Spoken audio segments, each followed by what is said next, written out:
Welcome to In Touch with iOS. And before we get into this next episode, this is episode 79 coming up for our Christmas special. I wanted to just thank everybody for listening to the show these last year or two, and hope everybody's enjoying it. And I hope everybody has a Merry Christmas, has a wonderful holiday season. I'm going to be talking to you next year in 2020. I'm going to be going to CES, as I've mentioned, and it's going to be a lot of fun. So with that, happy holidays, everybody. Let's get into this next episode with co-host Warren Sklar and Chuck Joyner.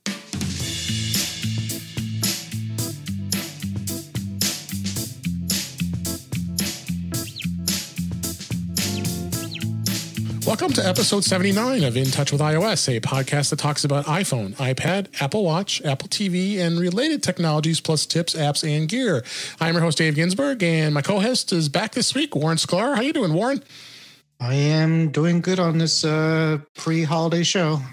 Hope you're good too. Yeah, it's pre-holiday. We'll be doing the show. This actually will air during the Christmas week. So, but I am delighted to have my returning guest, Mr. Chuck Joyner from MacVoices. How are you, Chuck? I'm doing good, Dave. Thanks for having me. No, this is great. This is the first time you've been on the show. I've got the co-host here, and I think this is going to be a lot of fun. A good amount of great topics to talk about today. It's getting a little slow with news. Yeah, I was pulling strings here to try to find some good topics here to talk about. But I think one of the good topics we're going to talk about this week is about CES and what your impressions are, because you've gone there for so many years, and this will be my very first year going, which I'm excited about. So we'll talk about that in a little bit. So let's go right into the topics for this week as far as news goes. First one caught my eye. This is on Mac Observer. Apple is working with a group to develop open standards for smart home devices. I was kind of pleased to see this.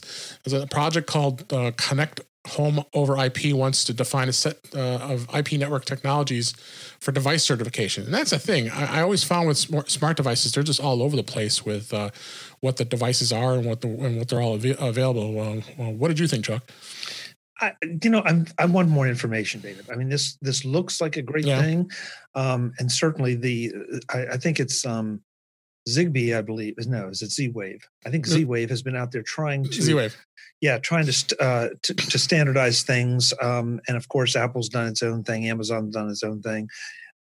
Right. We'll see if this turns into interoperability. I mean, I don't think obviously we have security issues here. That right. Apple has been the champion for, and some of the others, let's just say, have not.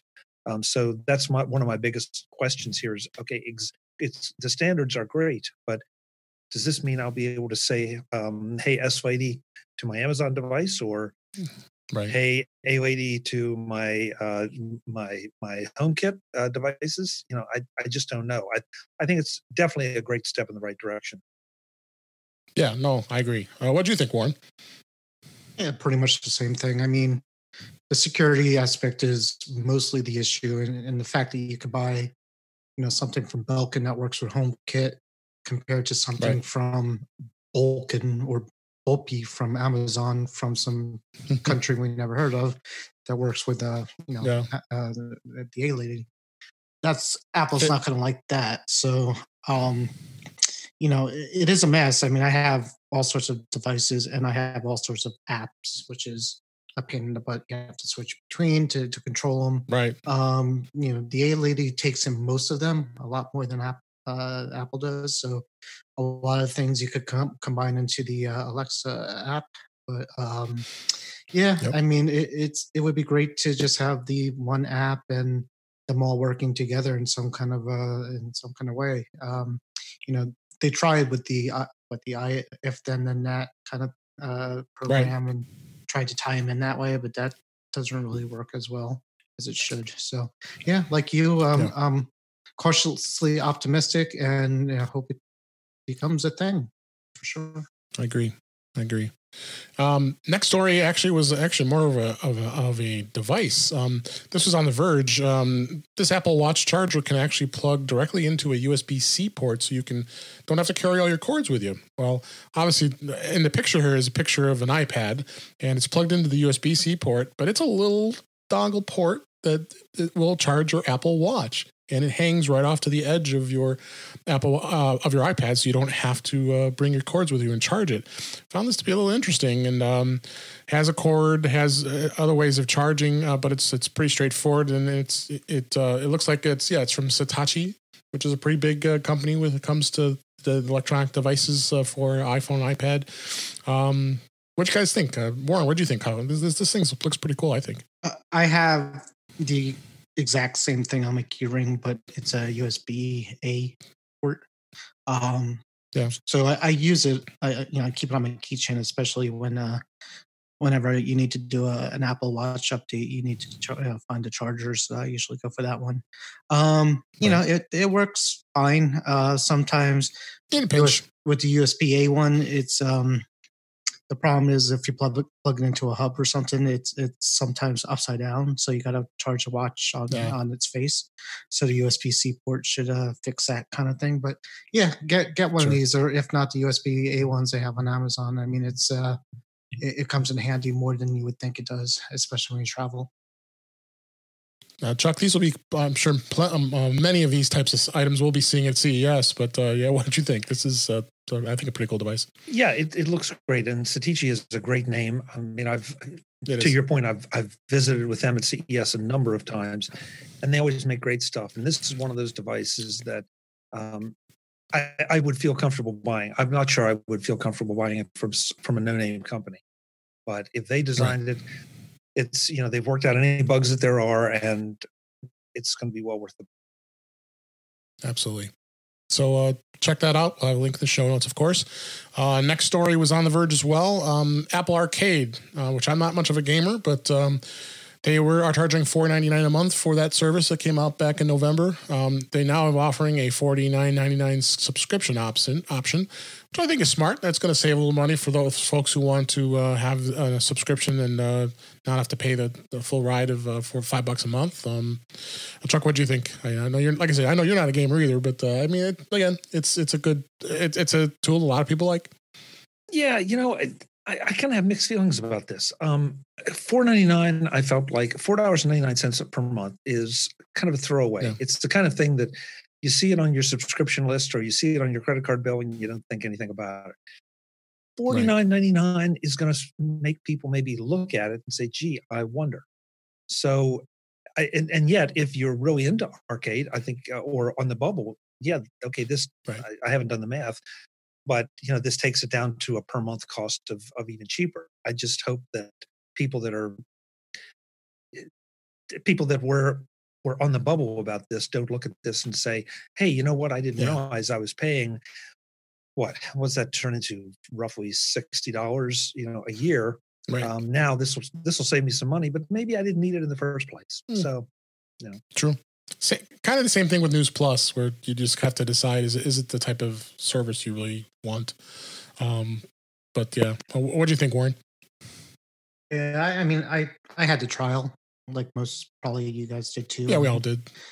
I mean, there's nothing to complain about. They were fun. They were games. It was easy to use. It was, there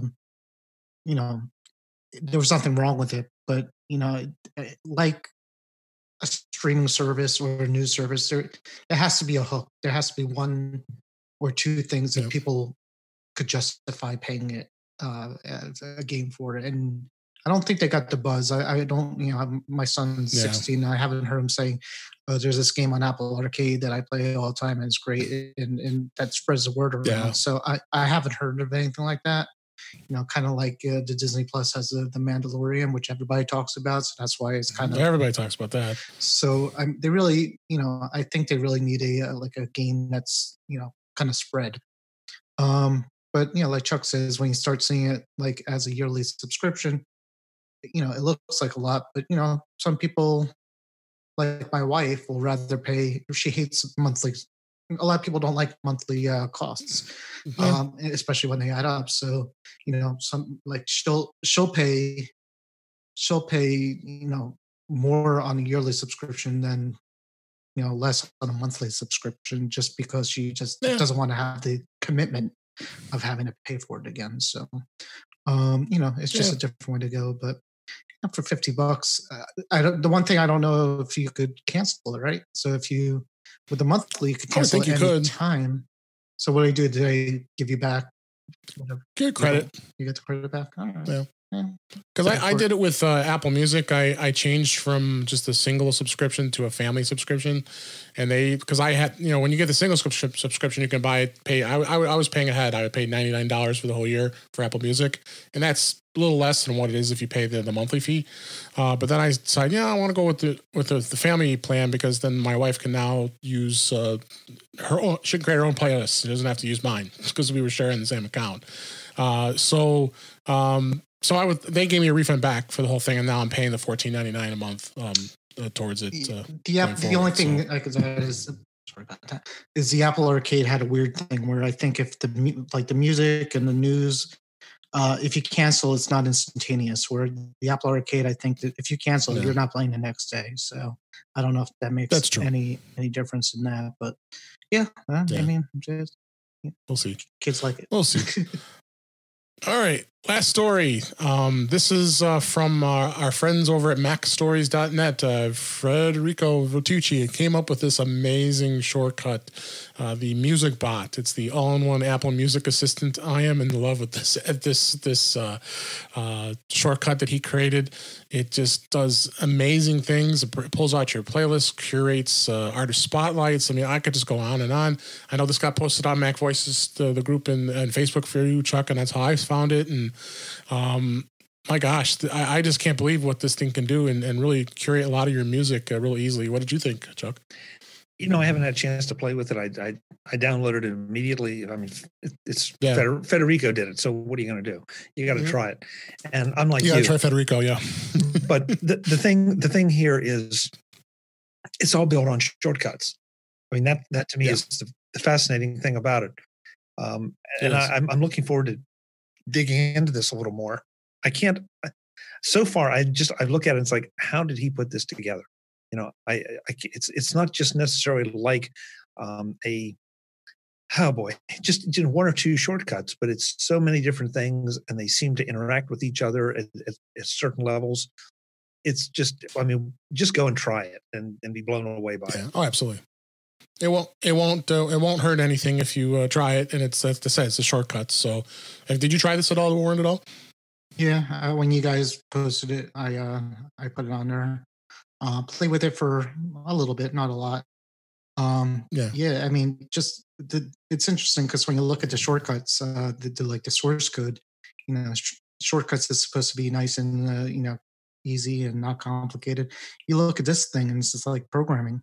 it's pretty involved. So it's intense. That's what I say. That's what's great about Federico and his shortcuts. He just has so many great shortcuts out there that we don't have to come up with any of them, and gives him that opportunity to offer it to us for free in most cases. So it's pretty awesome. And I tested, the one thing I tested that worked well was play on a speaker. I think you could tell to play on a different speaker if you're playing through your phone, and that worked really well.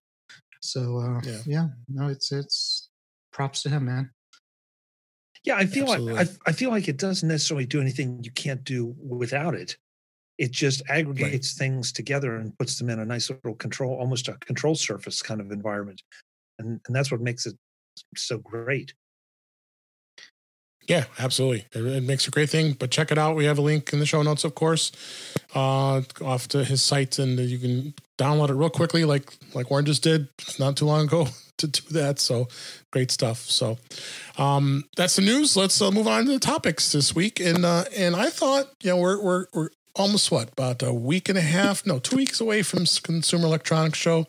As I mentioned at the top of the show, this is going to be my very first time going to the show. I am actually beyond ecstatic and excited, and I can't wait. And I know I'm probably saying this, and then when I get there, I'm going to see all the walking and all the tiredness I'm going to experience when I'm there. But you know what? That's okay, because it's worth it, because there's so much great technology to take a look at, and not necessarily iOS and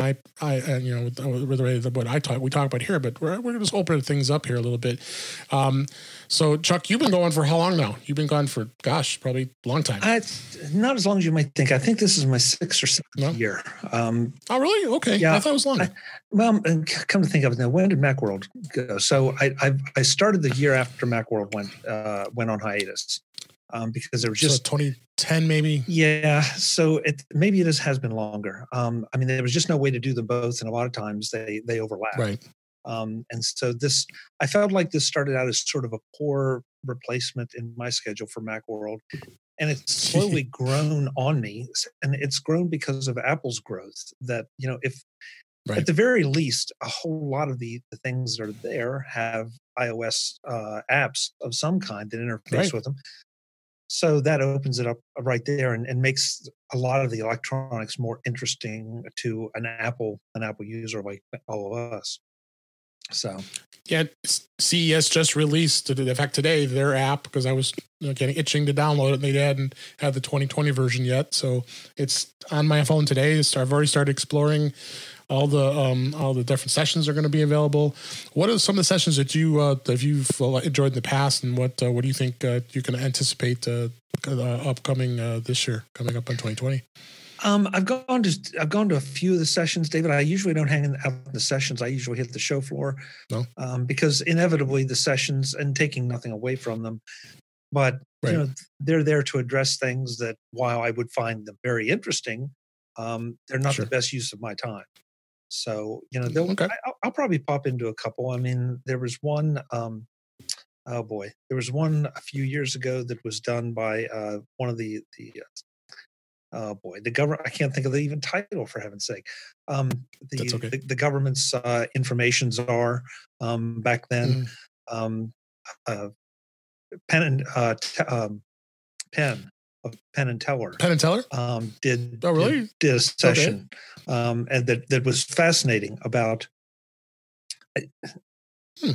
I recall that his point was that you didn't know a lot of the old movie stars and TV stars beyond a certain time period back, but everybody knew the Three Stooges, and of course, and he was making the point that some things have a different longevity, and especially from the video standpoint, and just anything you can think of, any angle you can think of, there's going to be a discussion here. One of the big news pieces I'm sure you've talked about on previous sessions, David, is that one of Apple's heads of security is going to be participating in a round. Yes, and that's something that I've got on my schedule. I'm going to make sure I see that one. Good. Yeah, that's one I might make an exception for, because it looks very interesting. Yeah. So, so you generally would go to the show sessions, you do the show floor. I mean, it's just it's insane. It's spread across 4 different locations up and down the strip. I mean, do you spend majority of the time at the convention center, or do you go up into the other areas when it's not the booths that you visit? It depends on I will hang out a lot on the show floor. Sometimes the suites companies that are on the show floor have suites. Now it is literally up and down the strip, so it kind of depends on who's exhibiting what and how they're showing. And one of the biggest problems is you don't want to waste all your time trying to run between hotels or it takes forever venues. Yeah, it's crazy. It's gridlock. And of course Vegas is a city that it's fun to walk, but you don't get anywhere terribly fast. So no, especially with 150,000 people. 100, I think actually it's more than that. This projected is it like 200,000 almost. It's getting there. It's getting there, and as you said, acres of show floor, acres and acres of show floor, and then hospitality suites and presentations and theater presentations, and it's just I didn't believe the. Couple friends told me that you just can't believe how big it is. And it's like, yeah, right. Until you go, and then you really can't believe. There's just no way to do it all. And I have to put that mindset in place, is just kind of focus on, mostly iOS stuff. I want to find out more to bring back for our show. But what kind of things are you anticipating to see that'll be new this year? Do you have any predictions of what there can be any new things that are going to be discussed, or something that's going to be coming out, or? looking at all the press releases and everything, I think machine learning is going to be big again this year. Digital health is just going to continue to expand. Everybody and his brother is bringing out wireless earbuds of one kind or another. Yeah. And so, and it's like at some point, guys, I think maybe unless you can show me something brand new, that ship has sort of sailed. If you can bring them in cheaper, great. But, they're not going to be part of the Apple. They're not going to work like the AirPods. And so that's going to be a shot against them for me. Apple now has taken on the noise canceling people with noise canceling earphones or AirPods. So, there's one other differentiator gone.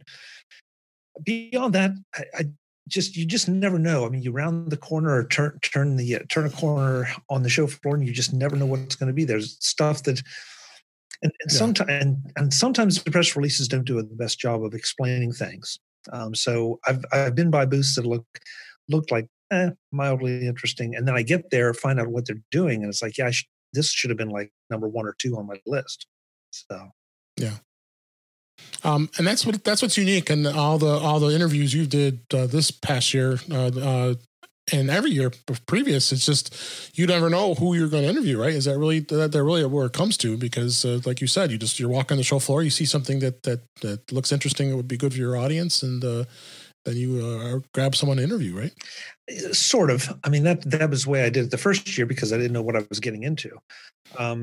Since then, I've learned, the best thing to do is do your homework and try to figure out, okay, what day or what half day am I going to be in which hall, and try to make sure that I hit, pick my targets, but leave a little room for the surprises, for the walk-ups and like, hey, how you doing? Oh yeah, I think I remember seeing something, or I didn't know anything about you. Tell me about it. And I've gotten some of the best interviews that way. You really have, yeah. I mean, and I always tell people to go check out MacVoices and see all the interviews he did for the 2019 CES, and it's going to continue on here for 2020. Anything else? I'm going to be doing a lot of learning, no question about that. I mean, learning about technology, and that's the reason what motivated me to go, as well as hanging out with all you guys too. It's always going to be fun because we'll be having probably some fun dinners and and other things. But I think it's just going to be an interesting experience, and I definitely am looking forward to it. I don't know if anything else you can think of as far as what people would like to hear about as far as CS goes.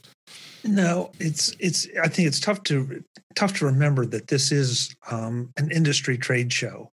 It is not an exhibition, so it's not open to the public. I mean, there are ways you can get in, and you can buy a ticket if you don't mind paying an exorbitant price. But it's not a place where you're going to go. You can't go to buy because they don't sell. No. Half the stuff, maybe a little better. No, what am I saying? Probably more than half the stuff will never make it to market, especially in Eureka Park, which is the area for a lot of startups and prototypes and all. But sometimes that's the place you get the coolest stuff, or you get some of the most forward-thinking people. And you see, if they don't make it back, next year or the following year, maybe their ideas make it back, and that's kind of the best part too. Yeah. So sorry to keep you quiet, Warren. Anything you can think of? I know you want to go into CS after you've heard us talking about this, right? Sitting here being jealous and I'm living vicariously through you guys at this point. So, it's on the bucket list. But I would love to go. So I'm looking forward to what you guys think. And I love Vegas, so I have no problem going to Vegas. We all do. No problem. We were just there a couple months ago, but me too. Definitely someplace I want to be. One day. Are you? Is there any technologies that have been out there that you're hoping that you're hoping that's going to be talked about during CES? Nothing that I'm hoping. I'm guessing a couple things of what Chuck said sounds right to me. Maybe AI and something with 5G. Maybe they'll start figuring out what to do with the 5G and making some use of it. Because, I bet that's going to be a big topic at CES. I would imagine because right now, I mean, that's Yeah, there's not a lot of talk about what we're gonna do with it. You hear some terms like maybe with self-driving cars, it's gonna help and things like that. But for the normal consumer, what am I gonna do with 5G on my iPhone when it comes and things like that? Okay. All right. Well, I look forward to it, Chuck. You're going to have to give me some homework because I have to start doing some homework. So I'm ready to find the best things to grab. I know it's impossible, but I've done a little bit of homework, but I think I have a little more to go here to be ready. So the best thing you can do, David, is to take that app that you downloaded and start going through the exhibitor lists, and that's what I'm doing. Tick them off and say, okay, what do I want to do and where are they located? And then plan your day, because the first couple of times I went, in hindsight, I wasted a lot of time just wandering around, kind of awed by everything. And it really helps if you can have a target or 2 or 10 or 20 to make your time more efficient.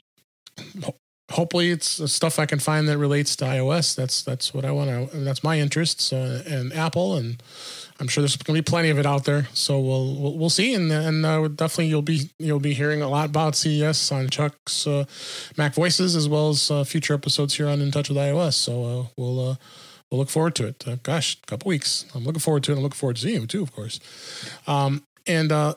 Let's go ahead and move on, and we'll talk on another topic here. I wanted to mention a little bit about HomeKit. Do you guys have any HomeKit devices in your house right now, Chuck? Start with you. Yeah, I have a couple HomePods. I guess the main things I have. What else do I have? I have a couple of the Elgato devices too. So. the Eve Energy. Yeah. Yes, that's right. Yeah. So you got some plugs, and but you don't have a thermostat. I don't have a thermostat. No, haven't gone that direction. Okay.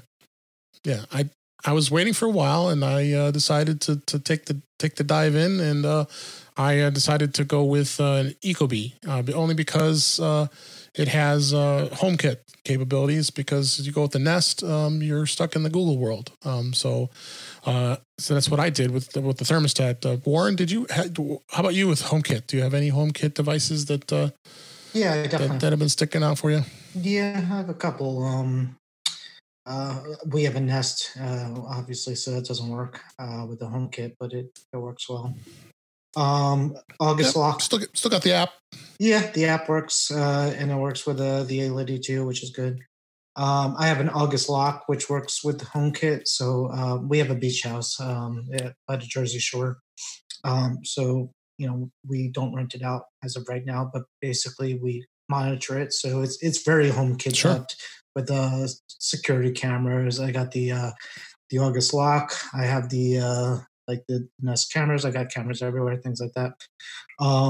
But it's kind of neat because with HomeKit and I have an Apple TV in there as a hub, so I could kind of, as we're driving up, say, "Hey, Essie, open up the front door," and when I get there, the door is open. So that's neat. But that's mostly it. I mean, I have a lot of A-Lady stuff, but not a lot of HomeKit type of stuff. Just a quick note: my house here, not the beach house, cannot accept any smart thermostat other than one branded from Carrier, because it's some kind of Carrier Infinity air conditioning system. It was a horrible decision 9 years ago before anybody even knew what was a smart thermostat was going to be.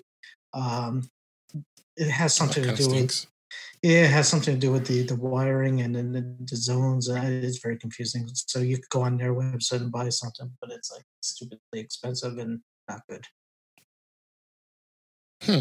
So what I decided to do is I went with Ecobee. And Ecobee has been talked up pretty good. The nice thing about the thermostat was the fact that not only this in the Chicago area through our electric company ComEd, they're offering a $75 instant rebate for the thermostat, which was pretty cool. So I figure, well, let's go to Home Depot, check it out, and see what they got. And I ended up going with the Model 4, which has got the smart sensors. So the sensor, you can get separate sensors for the thermostat, and you can put them, just set them on tables or shelves all around the house, and it'll measure all the humidity and the temperature around each room on every level of your home, which is kind of neat. So at first I thought I was going to go ahead and install it myself, and I tried. that I kind of crashed and burned there, but I got it installed to the point that then I realized that as I'm looking through the instructions, and by the way, Ecobee has amazing instructions. They have an app. They tell you to download the app on your iPhone right away, and you just go through the steps right from the app. There's videos that are built in there to show you how the wires look and what you should be looking for. So as far as the installation process with Ecobee was just pretty superb. But it does require one is the most important wire. It's called a C wire. And C wire, what that is it creates a lot of. It's for power, so it has to have direct power, to send the power down to your furnace and your air conditioner.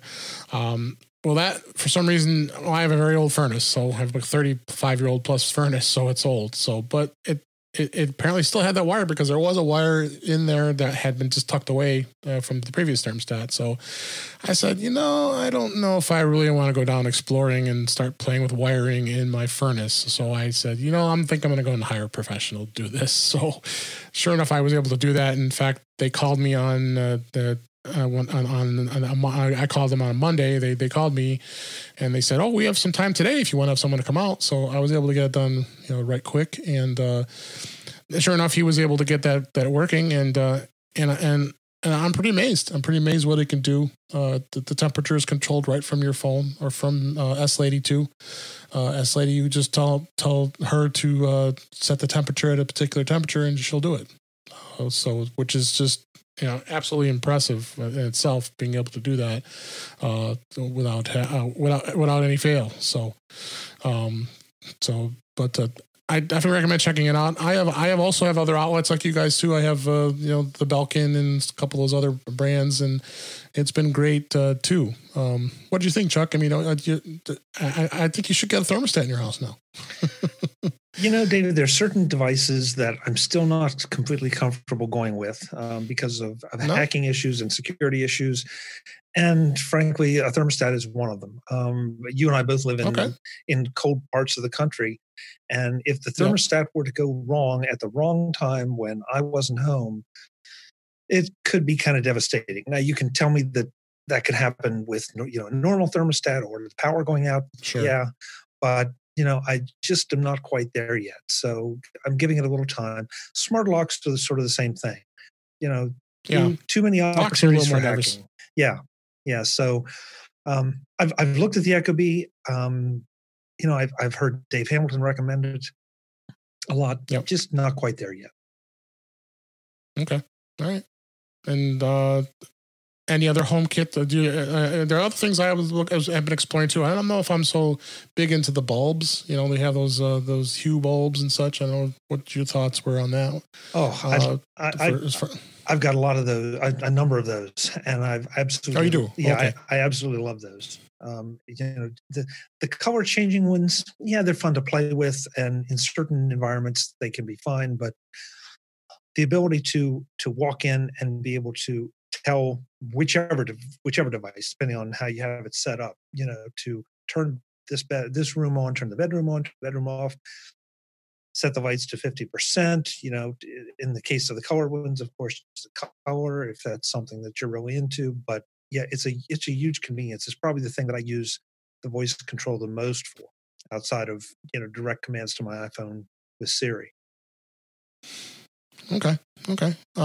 So check it out. I have all the links in the show notes about what I talked about, especially Ecobee. I think it's well worth it. The HomeKit I was having a little bit of a challenge to get it set up. At first, I'm trying. First off, you're thinking you got to search for the HomeKit code because the code changes. Well, it depends on the device, I guess. For the good thing with thermostat, when you get an outlet, it has a fixed code that's a label on the device. So that code is always going to be the same. With the thermostat, I come to realize as I'm looking around the box, I go, wait, I guess the buried instructions. Well, it senses it as soon as you bring your iPhone up to the thermostat, and then the HomeKit code barcode will come up, and then you scan it, and then it'll install itself into HomeKit. So that's good in the sense of the security part of it, because it didn't work right away. So then I went and did it again, and the code was completely different. So you're attesting of security. I think that's a good thing in itself, Chuck. That that they do that, for security purposes. Yeah, and listen, again, I'm not a card carrying paranoid. Well, maybe I am. I'm not sure. No. But there are just some things that if I need to be really comfortable that I'm not creating a potential bigger problem than I am. The lights, if the lights come on when I'm not home, that's not going to bother me because they're LEDs. They're not going to get too hot or anything. If the thermostat should malfunction again at the wrong time of the year, you could have a whole lot of issues that I don't want to go down that path. Sure. So, all right. Well, that's it about HomeKit. That was we got a good discussion on that. Got a couple tips here, and we might make this a short show this week, only because it's Christmas and everybody wants to get back to their families and want to listen to Christmas music and all that stuff. But there was one amazing tip that I did not know about, and I posted that in MacVoices group if you hadn't seen it yet, Chuck. But this is a tip on how to take a screenshot with your iPad using the Apple Pencil. Did you see this? I think I saw it somewhere, but I did not see your posting, but I saw it somewhere and I thought it was interesting, but it didn't really, since I don't have an Apple Pencil, it didn't apply to me. So, you don't have a pencil. Okay, that's right. I forgot about that. Yeah. No pencil. Oh, I'm the only Apple Pencil guy here? Oh my God. Then I'm talking like Greek here. Well, I thought it was cool. It was interesting. The Apple support actually tweeted it on Twitter. And basically what happens is you take your Apple Pencil and let's say you're on a web page and you go down to the far bottom left of the corner of the screen. You tap it and drag up, and what it does is it just automatically brings you in screenshot mode. It takes the screenshot, and then from there it gives you all the editing tools and all the markup tools and anything you want to do, including you could switch and do the full page capture like you could do with screenshots as it is anyway on iPhone, but in this case, it was using a pencil, and it was pretty cool. We're linking to show notes on this, and there's an actual video on Apple's Twitter, Apple support Twitter homepage on how this works. So makes me don't want to have a pencil still. You can't do that with the finger. I saw the video, but if you try it with the finger, it doesn't do it. I don't think so. I haven't tried. I don't know if just swiping it from the bottom here left, and try right? here. Yeah. Let's see if it does it. I don't think so. No, because it's going to grab the dock when you do it. Right. So the pencil grabs that corner. As tempting as it is, I don't know if I'm going to buy a pencil. I know to have a pencil. Yeah. Otherwise, I've always loved the pencil. I make stick figures. I'm not very artistic, so that's kind of why I'm not getting a pencil there. Warren, your stick figures probably look much better than my stick figures. That's how bad it is. I don't know. We could have a stick figure fight, I guess, but my stick figures are very basic, I guess. Sometimes I don't even get the amount of limbs correct, so you might be right. And then I have another tip I wanted to talk a little briefly about is how to hide photos on your iPhone. Do you guys ever want this actually will probably be as good for when Allison Sheridan takes your phone, Chuck, and wants to look at your photos and you need to hide some so she doesn't put stuff on it, right? I'm not giving Allison my iPhone under any circumstances. I think you need to hold on to it from going forward here. She doesn't grab it. How to hide photos on your iPhone using the Photos app. And the way you do this is you have to go into the Photos app to open it up. Then you tap the photo or multiple photos. When you go into the Photos app, you actually can tap it and select a couple of photos all at once. Then you tap the action box, and that's the square with the arrow coming out of it, of course, bringing up with that. And then in iOS 13, you're going to swipe up, and then the list of options will come up there. And then what you do is you pick hide. It's in the smart sheet. And then when you tap hide, it's going to hide the photo. It'll still be there. It's just when any prying eyes are looking at your photos, might be something a little sensitive you don't want to see. That tip will definitely keep things hidden, and you will no longer see those photos. I don't know did you guys know that? How do you get them back? How do you unsee them? How do you see them again? The way you do that is you can when you unhide them, you tap into albums, and then you swipe down to other albums, and there's a section there called hidden. So then when you see that, you'll tap the photos that you want to unhide, and then from there, you tap unhide, and then they're back in view. So hopefully the person who wants to see the hidden pictures doesn't know about your tip to find them in the hidden area. That's true. That is true. I did not know about that. That's interesting. Me neither. Yeah. That is true. So there's always new things we learn about here on In Touch with iOS when it comes to these things. And yeah, this was a good tip with that. So, guys, did you have anything else you would think of you want to bring up before we wrap things up here? Chuck, I know we'll look forward to CES. Anything else you think of? Looking forward to CES. Just looking back at I don't want to do a retrospective. Oh yeah, let's 2019. 2019. Let's talk that real briefly. I didn't even think of that. It's been a good year. We've seen Apple make good on some representations. The Mac Pro obviously is one. The MacBook, the new MacBook Pro looks great. Still haven't ordered one, but I think it's definitely in my. Coming, Mr. Warren has it. Oh, Mr. Warren has it. Oh, shoot. And I have the 2019 model that I should have waited and not bought. That extra 1 inch really, it does. It's not even an inch. The extra half of inch really makes it for me. Well, it's nice. Yeah, and the idea of being able to put 64 gigs of RAM in to a laptop, is huge for me. But it just it's huge. And as we I need to look. Okay, I'm not sure Apple hit a brand new high today, but it's right up there bumping around at it. 281, 82, yeah, 280.02 with today's close as we recorded this.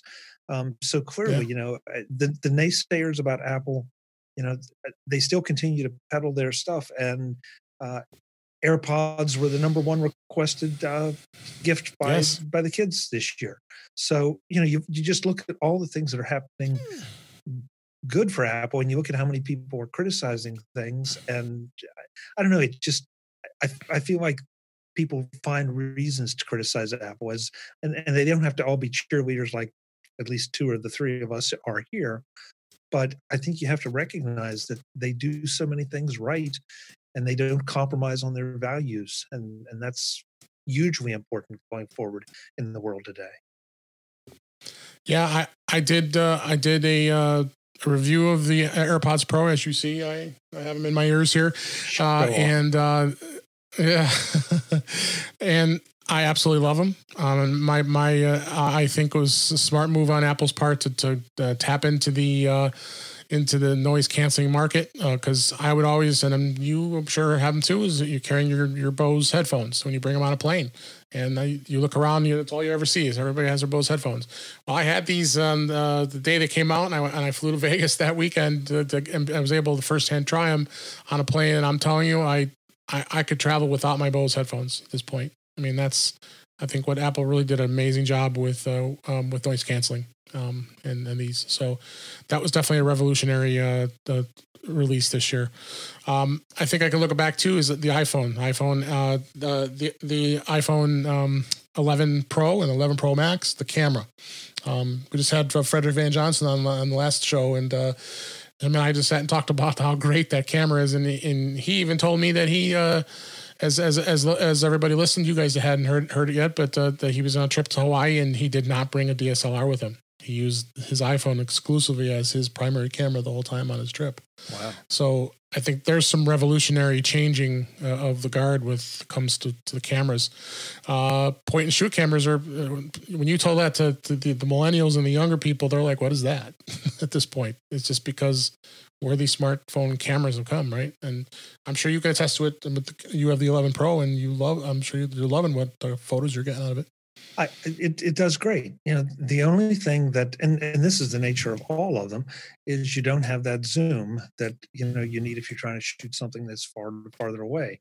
And so as a result, I'm still playing with external lenses, and sure. what Apple gives you definitely is better. But just there are physics and optics involved that are going to prohibit that from going much farther. On the other hand, the computational photography advances are such that maybe we will find a way to make the what you and I think of as digital zoom, and that's sort of a dirty phrase to photographers. Maybe they can make it so that it becomes a lot more acceptable. Yeah, for sure. Warren, did you have anything for 2019? What did you think with Apple and what they've done this year? So yeah, it was the year of the services. When it first started out, the year it was going to be all the services, and a lot of people were like, Apple's not going to be a hardware company anymore, and they're just selling these services. And I think Apple was really smart to end the year with a bang on the hardware side, and I think that was purposeful between the new MacBook and the Mac Pro. Just kind of remind people that they're not just going to be a service company and they are committed to the hardware. But from the services side, not all of them were home runs, but I have the Apple TV Plus subscription I got with my Pro phone, and I like mine as well. Yeah, my wife and I are almost done. We'll be done tomorrow with the morning show and the For All Mankind show. And we we definitely kept our interest enough, and I think they were smart to keep the price down, very down on the shows until they get some more stuff. And the word's starting to get out, especially on the morning show. That word's actually getting out. Like kind of the killer show, and it's not for everybody, but it's good. And Apple Music, as far as the service, has always been good for me, and I keep on that. I have the News Plus because my wife, I told you before, was a Wall Street Journal online subscriber. And while you don't get everything with the News Plus subscription for the Wall Street Journal, you get most of it. And it turns out to be cheaper than the subscription directly to a newspaper. So, other than the video games, the Apple Arcade, I got them all, and been pretty happy with it. So I think Apple's going definitely in the right direction. I think it's going to keep the money flowing, and I think that's the goal. So it's a good year. I look forward to what to do with Apple TV and next year, and certainly can't wait to trade in my crappy 2019 16-inch MacBook for the 2020 16-inch MacBook. Oh my God, Warren, you crack me up. You get the newest things ever. I thought I was bad. It's a disease. It really is. It really is. Every time we talk and every time I see you on the Mac to the Future board, you are just always posting something you got new. I got all that. I got a problem. I'm sorry. Yeah, you do. Chuck, have you done anything with Apple TV Plus? I know you obviously got a free subscription too with your phone. Yeah, I've watched the morning show. I'm a number of episodes behind, as they release, but I've watched the morning show. I've watched C and For All Mankind. And For All Mankind, I really wasn't surprised that I enjoyed it. I think that it's so well done. C has not grabbed me the way I thought it might, but as far along as I am, I'm starting to appreciate it a little more. But the surprise one for me was the morning show. Because I tried. I was too. Yeah, I tried 2 episodes, and I really didn't expect to have it grab me. But again, it is so well done. The acting is so well done, and it's engaging. And something that I think a lot of us I know I was concerned about. Maybe no one else was, but there seemed to be in the press such a focus on Apple. They want to be family friendly, and they want to hold that standard. And okay, that's admirable, but I'm not sure that in today's commercial market that really can be done. And if anything, man, the morning show showed you that they weren't afraid to hit some tough language and some very sensitive subjects and keep on going. And I think that's great, because I think it just made Apple TV much more viable and much more. It's much more probable that it can and will continue to be the success that it seems to have been already. Yeah, and they've got Golden Globe nominations. Who would have thought? So they might even get Emmy. Who knows? Yeah. So that show is. I think I've watched all the episodes. I don't know if there's only one more left, or I'm not sure if there's one more. There's So tomorrow's as we record this, that's the last one of the series. So there's 10. There was 10 episodes then. Yeah, it's 10 episodes of that show. Definitely a finale on that one and Mankind. I think definitely are the finales tomorrow. Okay. Yeah, I didn't get into I need to get into Mankind again. I started watching it and I was getting sleepy. So maybe I'll give it another shot. And in the middle of the season, but in the middle, episodes 5 and 6 and 7 kind of got a little bit, sleepy. Inducing. Okay. But this was episode 1, so. It got better on 2 and 3. I mean, with the concept of the show, you got to wonder how far they could take that, So, all know the concept that the Russians got to the moon first before we did. But, after the first episode, it's like, okay, well, they got there first. What else can do? But it's kind of interesting. They continue to try to push the space race kind of with themselves at that point. So it's kind of neat to see. And we've got a lot to look for. Oh, go ahead. Sorry. Well, no. And I mean, Warren's point is interesting because I'm kind of like him, I wondered, and they seem to go past that so quick, but then we started getting into the social issues, women astronauts and all. And I think it's going to be real interesting because it's turning a little bit less into the Russians got to the moon first or a new space race into almost an alt history kind of thing. And, that opens it up to be just about anything you want it to be.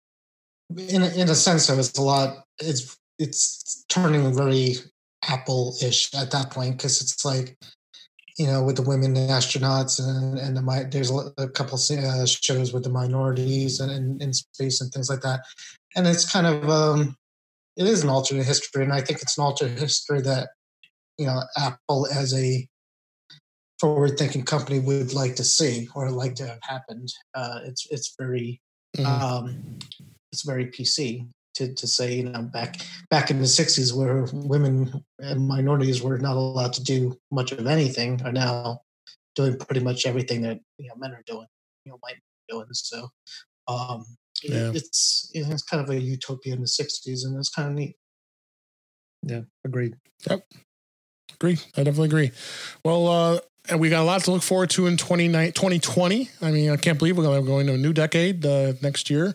I know Apple's going to have even more exciting stuff. Of course, all the rumors are already saying new iPhones, and I think iPad is way overdue, so we'll probably see a new iPad next year, I would bet. And who knows whether we'll go with Apple TV and the Apple Watch, of course. And so that's what we love with all of our Apple products, and we look forward to a great 2020. So next year, we're going to have our goggles or Apple glasses on. We're all going to be looking at each other with the glasses this time. Yeah. Next year, I'm pretty sure. Let's hope. Yeah. We'll see. It's going to be interesting technology, that's for sure. Yeah. So let's wrap things up. Chuck, tell everybody how they can get a hold of you and where they can find all your great work. You can find pretty much everything over at MacVoices.com, audio and video there. And you can, as David mentioned, we have Facebook group and Facebook page, and you can find me on Twitter as @ChuckJoyner. Thanks for having me, and have a great holiday. Oh, yeah, you have a great holiday as well. And I want to wish everybody a Merry Christmas, Happy New Year, and Happy Holidays, depending on what you celebrate, because you are listening to this show right around the Christmas holiday, and hoping everybody had a great holiday and enjoy everything that there is to do with your family and with your friends. So, and we'll be back next year. So, let's wrap things up here. So for this is a wrap for this week. Please send your comments, questions, and suggestions to our email address, feedback@intouchwithios.com. You can follow us on Twitter @intouchwithios. You can subscribe in your favorite podcatcher, including Apple Podcasts, Google Podcasts, Stitcher Radio, Spotify, TuneIn Radio, and iHeartRadio. Or even better yet, go to our website, intouchwithios.com, where all the links to all the plays to listen to us are there. I am Dave Ginsburg, and you can find me on Twitter @DaveG65. Thanks, Chuck, and thanks, Warren, for being here. I really appreciate it. Happy holidays. Thank you, guys. Take care. Happy holidays to everybody, and we will see you in 2020, and we'll talk again soon.